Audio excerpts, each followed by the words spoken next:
Hello friends. तो आज हम लाए हैं आपके लिए third part of rational number. तो इस थर्ड पार्ट में हम लोग अब बात करेंगे about properties of rational number. तो ये जो प्रॉपर्टीज़ ऑफ रैशनल नंबर है उसके बारे में बात करेंगे।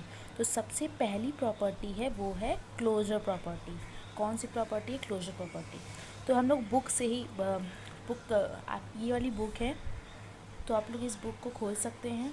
तो क्या है? Properties of addition of rational number. Okay, तो पहली प्रॉपर्टी क्लोजर प्रॉपर्टी है। अब इसका फॉर्मूला कौन सा होता है? सबसे पहले हम लोग बात करते हैं फॉर्मूला की। इसकी बात करते हैं हम लोग फॉर्मूला की। तो कौन से फॉर्मूला इसमें यूज़ होते हैं ये भी हम लोग बात करेंगे। कि देखो, the sum of two rational number is always a rational number. जब कोई दो रैशनल नंबर होता है, the sum of two rational number is always a rational number. जब कोई दो रैशनल नंबर होता है, जैसे मान लो 2/3 प्लस 1/3, तो इसका सम भी जब कोई ये देख सकते हैं आप लोग कि दोनों क्या है? ये दोनों रैशनल नंबर है। क्या है? ये दोनों एक रैशनल नंबर है। तो जब ये जब कोई क्या लिखा है बुक में? The sum of two rational number is always a rational number. जब इन दोनों का जब ये दोनों रैशनल नंबर है तो आंसर भी रैशनल नंबर में ही आएगा। कोई भी आंसर आ सकता है, कोई ज़रूरी नहीं है। जब भी आंसर आएगा तो ये दोनों एक रैशनल नंबर है। The sum of two rational number is always a rational number. So I hope you understood this much. तो हम लोग बात क्या करेंगे? इफ़ ए अपॉन बी, ये एग्जाम्पल दिया गया है, if A upon B and C upon D are any two rational number. जैसे ये दो रैशनल नंबर दिए गए हैं, कोई भी A upon B and C upon D are two rational number, then A plus B plus C plus A upon B plus C upon D. Okay, तो is also a rational number. जब वो दोनों rational number, एक दो rational number दिया गया है any, तो A upon B plus C upon D is also है रैशनल नंबर, तो वो भी एक रैशनल नंबर होंगे। ओके, तो एग्जाम्पल जैसे दिया गया है, consider the rational number 1/3 and 3/4। तो इसमें कंसिडर दिया गया है एक रैशनल नंबर, दो रैशनल नंबर दिया गया है। पहला है 1/3 एंड दूसरा है 3/4। ओके, सो सबसे पहले हम लोग ने क्या लिखा, एग्जाम्पल मैं दिखाती हूँ आपको। लाइक बुक में क्या लिखा है? लिखा है 1/3 प्लस 3/4। ओके, तो बुक में ये दिया गया है कि 1/3 प्लस 3/4। तो इसका आंसर क्या होना चाहिए कि जब हम लोग नीचे का एलसीएम लिया, 3 4 जा क्या होता है 12। तो मैंने एलसीएम लिया, तो एलसीएम क्या आया? एलसीएम आया हमारा 12। एलसीएम 12 आया। एंड 12 एलसीएम के बाद फिर यहाँ से हम लोग ने क्या किया? तो फिर क्या हुआ? उसके बाद हम लोग ने क्या किया? 12 एलसीएम आया, 3 और 4 का एलसीएम क्या आया? 12 आया। अब हम लोग ने क्या लिखा? हम लोग ने लिख दिया 12 एज ए एलसीएम। अब यहाँ पे 4 को मल्टीप्लाई कर दिया गया, 4 को हम लोग ने मल्टीप्लाई कर दिया, तो क्या आया? यहाँ पे 4 आ गया। और यहाँ को 3 से मल्टीप्लाई किया, तो 3 से क्या होता है? 9 होता है। तो हम लोग ने प्लस का साइन लगाया और इन दोनों को प्लस किया, तो क्या आया? 13 आया। अपॉन एलसीएम हमारा क्या आया था? 12। तो this is the answer. I hope this question you understood. तो हम लोग ने क्या देखा कि जब हम लोग का आंसर आया, बुक में भी 13/12 ऐसा आंसर आया है। तो हम लोग ने देखा जब हम लोग का आंसर आया तो ये क्या है? ये दोनों एक रैशनल नंबर था, तो आंसर भी किस में आया? रैशनल नंबर में। तो क्या लिखा है बुक में? विच इज़ ऑल्सो है रैशनल नंबर। तो आई होप यू अंडरस्टूड कि जब हम लोग को दो रैशनल नंबर होगा तो आंसर भी रैशनल नंबर में ही आएगा। वो ना ही इंटीजर्स में आएगा, ना ही किसी में आएगा, वो सिर्फ रैशनल नंबर में ही आएगा आंसर। तो हमारी क्लोजर प्रॉपर्टी यही बताती है कि जब कोई दो रैशनल नंबर है तो आंसर उसका रैशनल नंबर में ही आएगा। ओके, तो चाहे वो ए अपॉन बी हो प्लस सी अपॉन डी, तो आंसर भी रैशनल नंबर में ही आएगा। तो ये दो एग्जाम्पल दिए गए हैं, सेकंड और थर्ड, ये आप लोग अपने आप से करिएगा तो आपको और भी अच्छे से समझ आएगा अबाउट क्लोजर प्रॉपर्टी। अब हम लोग देखते हैं कि हमारी कम्युनिकेटिव प्रॉपर्टी कहती क्या है, लॉ क्या कहती है। तो हम लोग हेडिंग डालेंगे कम्युनिकेटिव लॉ। तो हमारी ये लॉ क्या कहती है? अब हम लोग इसके बारे में बात करेंगे।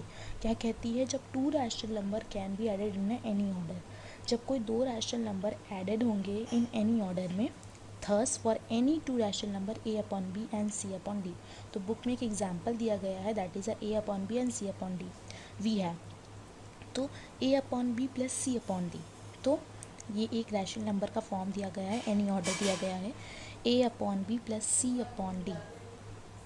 फिर चाहे हम लोग a upon b plus c upon d लिखें या फिर c अपॉन d। तो फिर इसी तरह हम लोग ने देखा कि example a upon B plus C upon D, चाहे हम लोग a प्लस बी लिखें या फिर b प्लस a लिखें, बात एक ही होगी। यही क्वेश्चन में कि चाहे हम लोग a प्लस बी लिखें या b plus a, answer will be the same. Okay, तो कम्युनिकेटिव लॉ यही कहती है कि the answer will be same.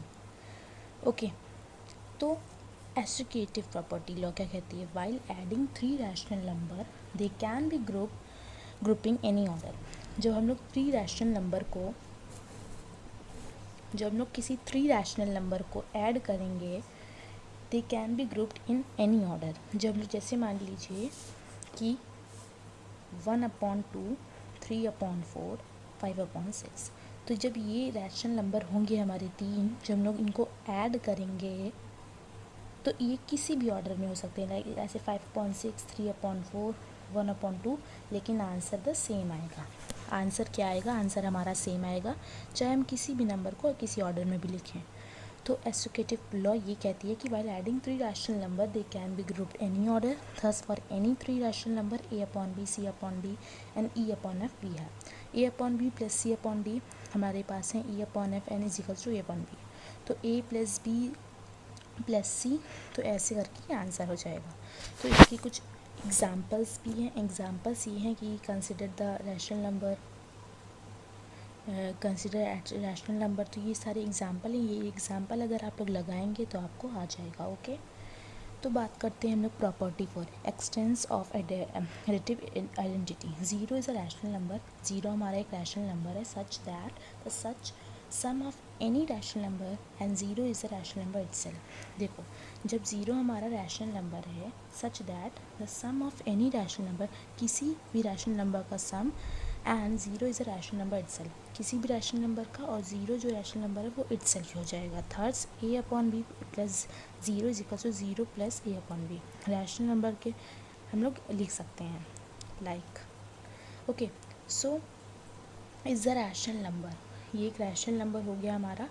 फिर zero is called the additive identity of rational number, zero हमारा additive identity of rational number है। Okay, so अब हम लोग बात करते हैं नेक्स्ट टॉपिक की, दैट इज़, फिर अब हम लोग जैसे इसके example, property 5 extension of additive inverse. Additive inverse क्या है? For every rational number a upon b three there exists are rational numbers minus a upon b such that a b plus minus b upon, तो हम लोग ऐसे लिख सकते हैं। तो ये सारी सिंपल है, सब्ट्रैक्शन और रैशनल नंबर। जैसे आप लोग ने प्लस वाला किया है वैसे आप लोग माइनस वाला भी करोगे, एडिटिव इनवर्स। ये जैसे क्वेश्चन है, ये क्वेश्चन आप लोग अपने आप से ही करोगे। ओके, सो फिर यही सारी चीज़ें थी इस चैप्टर में। इस चैप्टर में मैंने आपको सारी चीज़ें बता दी है, फिर आप लोग अपने आप से अब कर सकते हो। इसी के रिलेटेड सारे क्वेश्चन है, at the following rational number, this is very easy. I will not tell you the how to do the question, I have already tell you the topics, with the help of topics you can do yourself. Okay, so you have to do this much of all the question. Now the chapter is finished, that is our last topic.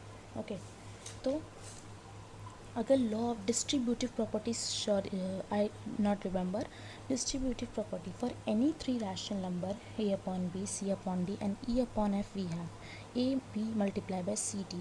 हम लोग चाहे a b multiply करें, चाहे c d multiply करें, चाहे e f multiply करें, किसी दो नंबर को हम लोग को प्लस में रखना है और इन तीनों में से हम लोग को किसी को मल्टीप्लाई में रखना है। Okay, so that is only. तो फिर हमारे पास ये सारी डिस्ट्रीब्यूटिव प्रॉपर्टी बहुत ही इजी तो प्रॉपर्टी है। Division of rational number, division तो वेरी सिंपल है, जैसे आप लोग प्लस करते हो, जैसे माइनस करते हो, वैसे ही आप लोग डिवीज़न भी करोगे।